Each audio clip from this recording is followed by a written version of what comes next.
오늘 본문에서는 다윗이 나오는데요. 다윗이 40년 동안 나라를 통치하면서 여러 여인을 통해서 아들을 낳았는데 그 아들이 몇 명이에요? 전부 19명 아들을 낳았어요.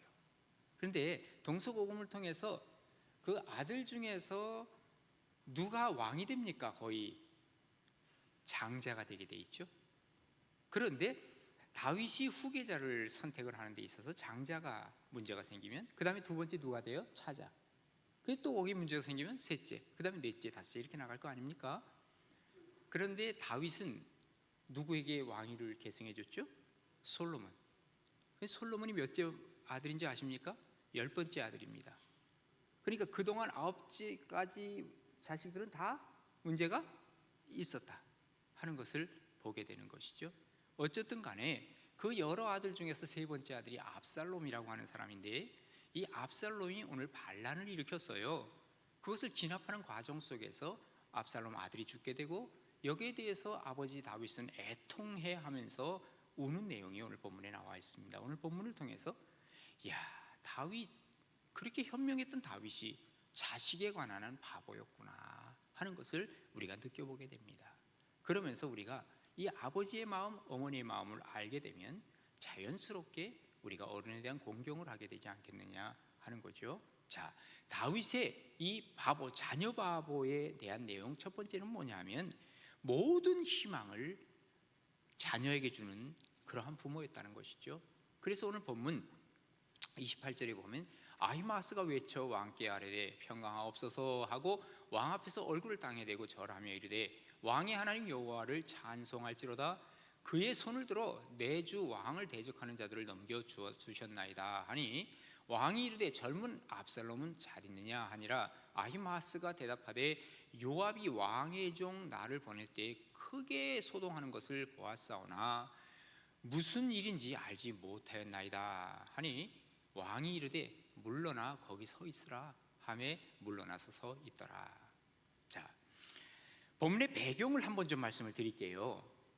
다윗의 첫째 아들이 암논이라고 하는 사람이었습니다. 그런데 이 암논이 자기 이복 여동생이 있는데 다말이라고 하는 여동생입니다. 그런데 이 여동생을 사랑하는 마음이 생겼어요. 거기까지는 좋았는데 그거를 강제 성폭행하게 됩니다. 얘가 이제 성폭행을 당해서 집에서 울고 있으니까 그의 친오빠가 압살롬인데, 야, 너 왜 그러니? 그랬더니 저 암논 오빠가 이 짓을 했어요. 우는 거예요. 그때 압살롬이 암논에게 찾아가서 형, 도대체 뭔 짓 한 거야? 하고 싸움이라도 했으면 좀 나을지 몰라요. 그런데 아무런 말이 없어요. 그리고 나서 2달을 지난 것이 아니라 2년 동안을 그리고 지나면서 형, 내가 죽여버릴 거야, 이 생각 갖고 있던 거예요. 소위 말하는 와신 상담하고 있는 겁니다. 그러다가 결국 형을 들여서 죽여버리고 말았습니다. 그러니까 아버지가 지금 진노할 테니까 어디로 갑니까? 외갓집으로 그런 피신을 갑니다. 그 외갓집이 누구냐면 그술이라고 하는 나라의 왕 달메, 월메가 아니라 달메, 이게 외할아버지예요. 그의 어머니는 마아가고.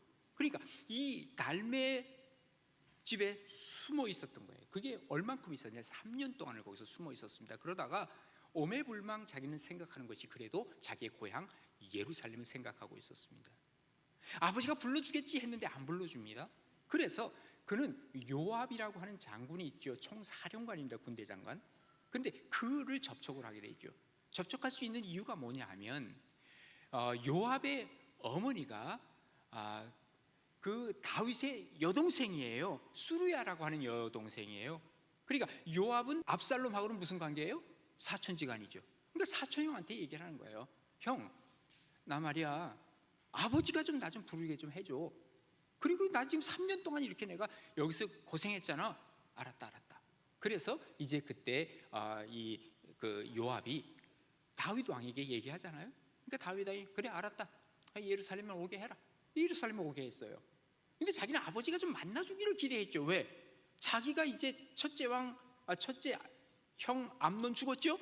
둘째도 어떻게 죽었는지 모르지만 둘째도 죽었어요, 길르압이. 그 다음에 이제 셋째가 자기인데, 그러면 자기는 자연스럽게 뭐가 돼요? 왕위를 이을 세자가 될 거 아니에요. 근데 세자 책봉은 그만두고라도 아버지가 전혀 만나주질 않는 거예요. 이 압살롬은요, 그러니까 너무너무 답답하니까 2년 동안을 예루살렘에 와서 있다가 야, 이거 안 되겠다 하는 생각을 가지고 그는 아예 내가 왕위를 찬탈해버리겠다 이런 생각을 갖는 거예요. 아주 못된 생각을 한 거죠. 그리고 나서는 아버지한테 이제 찾아가는 뭐 사람들 있잖아요. 뭐 이렇게 고위 관직들도 그렇고 뭐 아니면 뭐 재판 받으러 가는 국민 백성들도 그렇고 다 하나씩 자기가 막 먼저 만나는 거예요. 그런데요, 이 압살롬이 어느 정도의 사람이냐면 외모가 굉장히 출중하다고 나와 있습니다. 그래서 사무엘하서 14장 25절에 보면 이렇게 기록을 하고 있습니다. 온 이스라엘 가운데 압살롬같이 아름다움으로 크게 칭찬받은 자가 없대요. 아주 외모가 출중하다는 거죠. 그는 발바닥부터 정수리까지 흠이 없는 사람이야. 오늘날로 얘기하면 아이돌이야. 뭐 흠이 없이. 그러니까 사람들이 압살롬이 와서 다윗을 만나러 가는 사람한테 중간에 다 빼가지고 자 이리 와보세요. 이래. 압살롬하고 다 황홀해가지고 저분이 나한테 얘기해준다. 혹시 그리고 저분이 앞으로 우리의 세자가 될 분인데 이런 식으로 해가지고 사람들을 하나씩 자기 사람으로 만들기 시작하는 거예요. 그러다가 이제 최고의 사람을 자기가 데려오기 시작하는데 그게 누구냐면 다윗에게 좀 불만이 있었던 사람 중에 하나인데 다윗의 충직한 신하간 사람이 있었어요. 그런데 그가 약간의 다윗의 불만이 있었어요. 약간이 아니라 많이 있었을지도 몰라요. 왜 그러냐면 여러분 다윗의 아내가 되었지만 밧세바라고 하는 여인이 있죠. 그 밧세바의 아버지입니다. 비록 지금 왕이기 때문에 자기가 충성을 다 하고 있고 지금 그러지만 마음속에 아주 이 씁쓸한 게 있단 말이죠. 그러다 보니까 압살롬이 지금 난을 일으키려고 하는데 그 얘기를 다 하니까 그래 내가 너를 도와줄게 해가지고 이제부터 내가 반란을 일으킬 수 있겠다 하는 생각을 갖고 지금 반란의 선봉장이 된 거죠. 자, 그러면서 다윗은 어떻게 합니까? 이 반란을 진압하기 위해서 이제 요압 장군을 중심으로 해가지고 반란을 진압하죠. 그러면서 이 압살롬은 완전히 왕궁으로 쳐들어온 거예요. 근데 그 왕국을 비워주는 거예요. 그냥 싸움 하나 안 하고. 왜 그렇겠어요? 아들이 다칠까봐 그렇게 한 거 아니에요? 그리고 자기는 마하나임이라고 하는 곳에 이제 숨어 있는데, 자, 전쟁이 이제 벌어져서 이미 이제 이쪽은 완전히 압살롬은 진압이 되고 말았죠. 그때에 이 전쟁이 다 끝날 때쯤 되어서 이제 이것을 보고하기 위해서 마하나임에 숨어 있었던, 거기에 진치고 있었던 바로 다윗에게 사람을 보내는데, 그 당시에 이제 사독이라고 하는 제사장이 있었죠. 그 사독의 아들 아히마스라고 하는 사람이 내가 가서 전하겠습니다 그랬더니 야, 이거 좋은 소식도 아닌데 뭐하러 지가 가려고 그러니? 그러면서 그때 구스 사람, 흑인이죠, 이 사람을 먼저 보내는 거예요. 그랬더니 아히마스가 아니라고, 내가 먼저 하는데 말을 막 틀려가지고 자기가 앞장서가지고 간 거예요. 그래서 이제 보고를 하는 거예요. 왕이요 승리했습니다 하고 보고하는 내용이 오늘 본문이거든요. 그러면 왕은 어떻게 해야 돼요? 그래? 다 진압됐냐? 우리 승리했냐? 그래, 수고했다, 이래야 되는 거 아닙니까? 그런데 왕은요, 승리했다고 하는 그 얘기를 듣자마자 한다는 말이 내 아들 압살롬은 지금 어떻게 됐니? 이것부터 묻는 거예요. 다른 것에 대한 관심은 아무것도 없는 거예요. 좀 이상하죠? 이렇게 똑똑했던 다윗이 왜 이 모양이 되죠? 아들 때문에 그런 거예요. 이게 바로 아들 바보라고 하는 거예요. 예? 아들 때문에 완전히 사람이 바보가 돼버리고 말았어요. 그러니까 아히마스가 보고를 하기는 뭐라 그럽니까? 잘 모르겠는데요. 뭐 거기 소동은 있긴 있었는데 내가 그 압살롬이 어떻게 되는지 잘 모르겠어요. 그러니까 짜증을 내는 거예요. 화를 내는 거예요. 고함을 치면서 하는 말이 저 물러가 있어. 아니, 세상에 승리했다고 하면 기분 좋아야 할 사람이 아니 어떻게 저렇게 짜증을 내고 저러지? 지금 다윗에게 있어서는요, 전쟁보다 더 중요한 것이 자기 아들의 생사, 그것입니다. 이것은 어쩌면 비난받을 만한 일입니다. 다윗도 아마 그것을 모르지는 않았을 거예요. 그럼에도 불구하고 그는 지금 현재 아들 바보였다 그 말이에요. 자녀 바보가 되는 것이 부모의 모습이라 그 말이에요. 그렇게 현명하고 지혜롭고 그리고 합리적이었던 다윗도 자식 앞에서는 그 모양이 되더라 그 말이죠. 이렇게 되어서는 안 됩니다. 그럼에도 불구하고 다윗은 이런 오점을 남기게 되었습니다. 왜 그렇습니까? 자기 아들에게 모든 희망을 다 걸었기 때문이다라고 얘기할 수 있는 것이죠. 사실은 압살롬은 아들이었지만 자기를 죽이려고 하던 사람입니다. 자신의 적이었습니다. 그리고 지금 많은 사람들을 그 때문에 죽임을 당했습니다. 그럼에도 불구하고 내 아들은 어떻게 되었는가를 묻는 것은 내 아들이 나의 희망이다라는 것을 얘기해주고 있는 것입니다. 별 볼 일 없는 사람에게 희망을 거는 한 사람이 있다고 한다면 그 사람은 바로 부모일 수밖에 없다는 거예요. 다시 말해서 자녀에 대해서 지독한 편견을 갖고 있고, 이것이 바로 사람들에게 눈총이 되고 비난을 받으면서까지도 그 짓을 하는 게 바로 부모. 사실은 잘못된 거죠. 예. 그럼에도 불구하고 부모의 마음은 우리가 이해할 필요가 있다는 거죠. 나 때문에 자주 바보가 되는 부모들, 이제는 좀 자녀들이 성장을 했고 하면 나도 좀 부모 때문에 잠깐이라도 좀 바보가 좀 돼봐야 되겠다, 이런 마음을 가질 때 우리는 효도할 수 있다라고 하는 얘기입니다. 우리 가나안 교회는 부모를 향한 바보들 좀 많이 나왔으면 좋겠어요.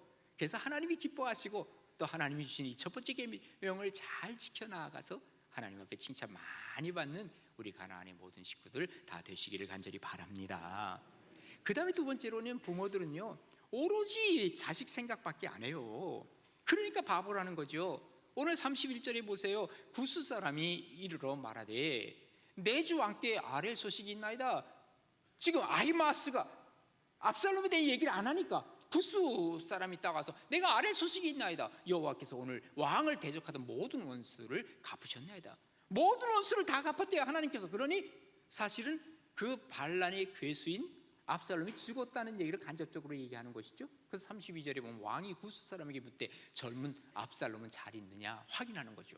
그러니까 구스 사람이 대답하되 뭐라 그럽니까? 내 주 왕의 원수와 일어나서 왕을 대적하는 자들은 다 그 청년과 같이 되기를 원하나이다 그랬습니다.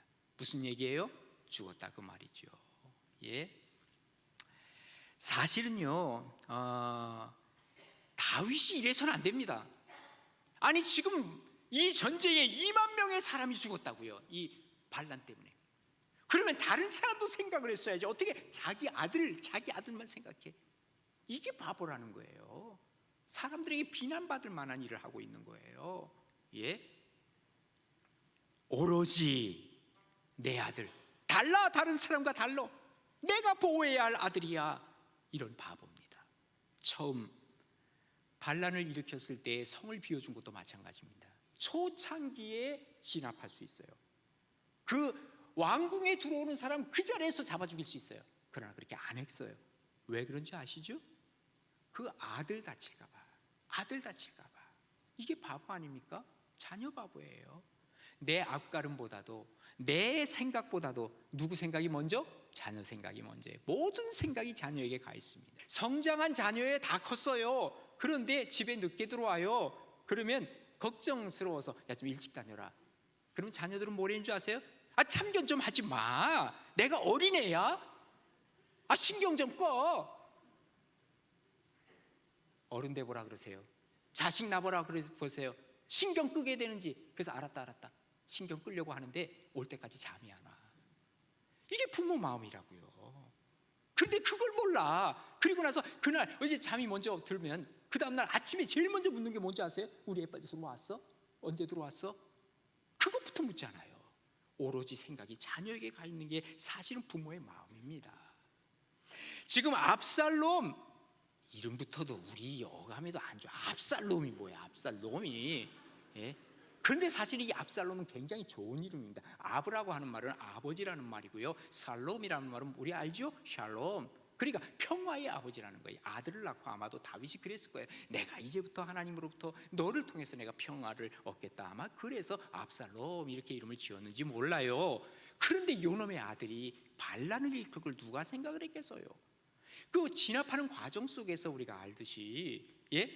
자, 머리숱이 하려고 키도 크고 잘생기고, 예? 이런 압살롬이 말이죠, 자기가 이제 전쟁에서 이겼다 하는 마음을 가고 노새를 타고 말이죠, 싹 이제 달려가는 거야. 그런데 거기 상수리 나무가 이렇게 있는데요, 그 상수리 나무를 지나면서 좀 지나겠다 했는데 워낙 머리가 이렇게 숱이 많으니까 그 상수리 나무 지나가다가 이게 딱 가지에 걸렸네. 그러고 나니까 이 노새는 밑으로 쑥 지나가 버리고 대롱대롱 걸려 있는 거예요. 이것을 어떤 사람이 본 거죠. 그리고 요압 장군에게 얘기를 하니까 요압이 와가지고 그래? 요놈이야? 하고 그때 사실은 다윗이 죽이지 말라 그런 걸 알았어야 되는데 알았겠죠. 그런데 어명을 어긴 거예요. 죽여버리고 말았어. 다윗이 사실은 이 요압에 대해서 얼마나 힘들었겠느냐 하는 것을 생각해 볼 수 있죠. 어쨌든 간에 지금 이 다윗은 이 자녀에 대해서 많은 상처를 입을 정도로 지금 아프지만 참고 기다리는 그의 아버지의 모습을 우리는 읽어보게 되는 것입니다. 여러분, 당자의 비유 아시잖아요. 바로 그 아버지예요. 그 아버지가 어떻습니까? 그 아버지가 아들이 와서 한다는 말이에요. 아버지, 나 줄 재산 있죠? 유산 있죠? 그거 주세요. 야 이놈아, 내가 지금 죽지도 않았는데 나 죽으란 말이야? 하고 한 대 조막일 수도 있는데 아버지는 아무 말 안 하고 그냥 재산 달라니까 다 재산을 주지 않아요? 예? 그리고 나서 이제 허랑방탕하게 다 쓰고 나서 자기가 이제 먹을 게 없으니까 나중에 집으로 돌아오잖아요. 집으로 돌아왔는데 아버지가 어떻습니까? 야 이놈아, 너 그 돈 가지고 어디다 썼니? 너 지금 남은 돈이 있니? 물어봤습니까? 아무것도 안 물어봐. 아무것도 안 물어봐. 아빠는 그저 기다리고 있고, 그리고 무엇이든지 그저 늘 아들 돌아올 것만 생각하고 문 열고 매일 밤마다 우리 아들 오늘도 올까 내일 올까 그것밖에는 생각이 없어. 이게 바로 아버지의 마음, 오로지 생각이 자녀에게 가 있다 하는 것을 우리에게 보여주고 있는 것이죠. 우리 인간은요, 다른 모든 건 다 잊어버려요. 놀랍게도. 그리고 자녀들도 부모까지도 잊어버리는 경우가 많아요. 행복하면 다 잊어버립니다. 그런데 놀랍게도 부모는 자녀를 잊어버리는 부모가 없다는 것이죠. 그러니까 부모가 돌아가시면 땅에다 묻지만 자녀가 죽으면 어디다 묻는다 그래요? 가슴에 묻는다 그러잖아요. 그래서 하나님께서 이사야를 통해서 주신 말씀이지요. 이사야서 49장 14절에 보면 이렇게 기록합니다. 오직 시온이 이르기를 여호와께서 나를 버리시며 주께서 나를 잊으셨다 하였거니와. 너희들 내가 너를 잊었다, 너희들이 나보고 잊었다 그렇게 얘기했지? 아니 여인이 어찌 그 젖 먹는 자식을 잊겠으며 자기 태에서 난 아들을 긍휼히 여기지 않겠느냐? 혹시 그들은 잊을지라도 나는 너를 잊지 않을 거야. 하나님이 이렇게 말씀하십니다. 자, 언제나 자녀 생각에 모든 것을 갖고 있는 부모님들, 바보 부모들을 위해서 이제는 자녀로서 정말 부모 생각 조금이라도 해서 좀 이제 자녀들도 조금은 좀 바보가 돼야 되지 않겠는가. 이게 바로 효도하는 마음입니다. 그래서 사도 바울을 통해서 에베소 6장 2절에 보면 이렇게 기록을 해주고 있죠. 내 아버지와 어머니를 공경하라. 이것이 뭐라 그래요? 약속 있는 첫 계명이라. 그리고 이로써 내가 땅에서 잘 되고 장수하리라 그랬어요. 땅에서도 잘 돼. 그리고 이 땅에서 건강하게 살 수 있는 비결은 부모님 공경하는 것이다 라고 얘기하고 있는 것입니다. 하나님 앞에서 산다고 하는 것은 바로 우리가 하나님을 우리가 직접 볼 수 없기 때문에 이 우리의 중간에 부모님을 주셨다는 거예요. 부모님을 좀 더 생각하고 효도하는 마음을 갖고 산다면 이것이 바로 그리스도인이 살아가는 길이다 하는 것을 다시 한번 생각하면서 바보 대신 부모님, 나도 부모님을 위해서 조금만 바보 되는 그런 역사들을 한번 만들어 가시는 복된 우리 가나안의 모든 식구들 되시기를 바랍니다. 마지막 세 번째로 우리 부모님은 모든 사랑을 자녀에게 주셨기 때문에 우리는 효도해야 됩니다. 오늘 보면 33절에 보면 뭐라고 기록합니까? 왕의 마음이 심히 아파 문 위층으로 올라가서 우니라. 그가 올라갈 때에 말하기를 내 아들 압살롬아, 내 아들 압살롬아, 차라리 내가 너를 대신하여 죽었다면 압살롬 내 아들아 하였더라. 여기 뭐라 그래요? 마음이 심히 아팠다 그랬어요. 이 라가즈라고 하는 이 말은요, 극도의 슬픔을 얘기를 해요. 심장을 칼로 도려내는 것 같은 아픔을 얘기할 때 라가즈라고 하는 표현을 쓰고 있거든요. 지금 다윗은 이런 아픔이 있었는 거예요. 그러다 보니까 자녀를 위해서 또 울기까지 하네. 울보까지 됐네. 아니 반란군 아닙니까? 반역자 아닙니까? 그럼에도 불구하고 사랑하는 부모의 모습은 이건 누가 막을 수 없는 것 같아요. 예, 이렇게 얘기하면 아이고 우리 부모는 안 그래요. 그렇게 얘기할 사람 많죠? 아마도 미안하지만 표현이 그렇게 안 돼 있을지 몰라요. 그리고 표현을 못할 뿐이지, 뒤에 가서 남몰래 눈물 흘리는 부모들이 얼마나 많은데요. 물론 요즘은 그 아주 비정한 부모들도 있더라고. 그런 사람들은 뭐 얘기하면 안 되지.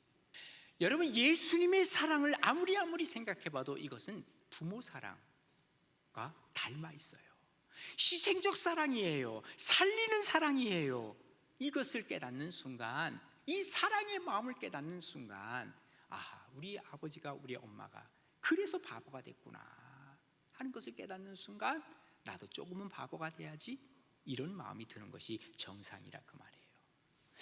아빠와 엄마가 조금 다른 것이 있어요. 엄마는 이 앞에서 사랑해주는 엄마, 그래서 엄마는 앞사랑, 그리고 아빠는 뒤에서 많은 사랑을 해줘요. 뒷사랑이라 그래요. 그래서 엄마는 앞사랑, 아빠는 뒷사랑. 이게 누가 한 말이죠? 오늘 제가 한 말이에요. 제가 생각해 보니까 그렇더라 그 말이에요. 엄마는 앞에서 아이를 향해서 눈물 흘려요. 그리고 앞에서 돌봐줘요. 그런데 아빠는 덤덤한 것 같아. 그런데 뒤돌아서서 뒤에서 다 서포트를 해주더라고요. 뒷심이 있는 거예요. 그런데 여러분, 아빠 없이 자란 아이가 있어요. 엄마 없이 자란 아이가 있어요. 그런데 그 아이 중에서 나는 엄마가 없어도, 나는 아빠가 없어도 별로 빈자리를 별로 못 느꼈어. 그렇다면 그 아빠나 혹은 엄마가 2배의 역할을 해준 것임에 틀림이 없어요. 이런 사람들은요, 정말 이게 우리 엄마 아빠가 얼마나 더 큰 바보가 되었는가 하는 것을 느낄 수 있어야 된다는 것, 희생이 있었다는 거예요. 마틴 루터가 그런 얘기를 했습니다. 부모님은 하나님의 대리자라 그랬습니다. 그래서 하나님이 우리에게 직접 뭔가를 해주고 싶지만, 직접 해주는 거면 우리에게 그렇게 대할 수 없기 때문에 부모를 두어서, 부모를 통해서 하나님께서는 이런 것들을 보여주시고 축복을 해주셨다는 것을 얘기하고 있는 것이죠. 그러기에 신앙인은 하나님을 알기 때문에라도 더 세상 사람보다 더 효도할 수 있어야 된다는 거예요. 그 노인 학대 상담 전화가 있어요. 여러분, 혹시 노인 학대 당하시는 분은 이 전화번호 꼭 기억해 두세요. 1588-9222입니다. 기억해 두셨다가 혹시 필요하면 쓰세요. 안 쓰는 게 좋습니다. 그런데 여기에서 498명, 한 500건의 그 노인 학대 건수가 나오는데, 거기 분석을 한 게 있더라고요. 여기 노인 학대 유형 분석을 해보니까 가해자가, 제일 많은 가해자가 누구냐면 아들이래요. 아들로부터 이 학대를 당하는 경우가 제일 많다는 거예요. 그래서 아들이 아버지를 때리는 거예요. 이게 바로 얼마 전에 44.1%. 그 다음에 두 번째는 누가 많이 그렇게 학대를 하냐면 며느리랍니다. 여기 26%. 그 다음에는 딸 13%. 그 다음에는 배우자 18%. 그 다음에 사위가 13%. 손자가 8%. 오늘날의 압살롬들을 얘기하고 있는 것입니다. 부모는요, 자녀들이 학대하더라도 끝까지 사랑하려고 하는 이 마음, 이게 바보들이지, 세상에 이런 바보가 어디 있어요? 자녀가 부모의 바보 같은 모습을 봤을 때 깨닫는 순간, 그때가 바로 효도하는 때인데 늦으면 끝나요. 그죠? 그러니까 송강정철 선생이 한 말이 있죠. 어버이 살아실제 성기이랑 다하여라. 지나간 후에는 어때요? 애달다 어이하리. 평생에 고쳐 못할 일 뿐인가 하노라 그랬습니다. 어린이날 애 데리고 어디 가요? 야, 제주도 가자, 설악산 가자. 자기들이 막 준비를 하는 거예요. 엄마 아빠도 거기서 나 좀 한번 가보고 싶은데. 그러니까 이제 자기들끼리 막 준비를 하니까 같이 가자는 말도 못하고 말이죠. 그러다가 빈말 하는 거야. 엄마도 같이 갈래? 아니, 비행기표 다 사놓고 무슨 뭘. 엄마도 같이 갈래?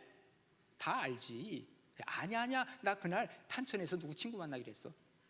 탄천에 가가지고 물고기 만난 거야. 물고기 친구니까 물고기에 밥 주는 거야. 그러면서 그냥 거기서 지내는 거죠.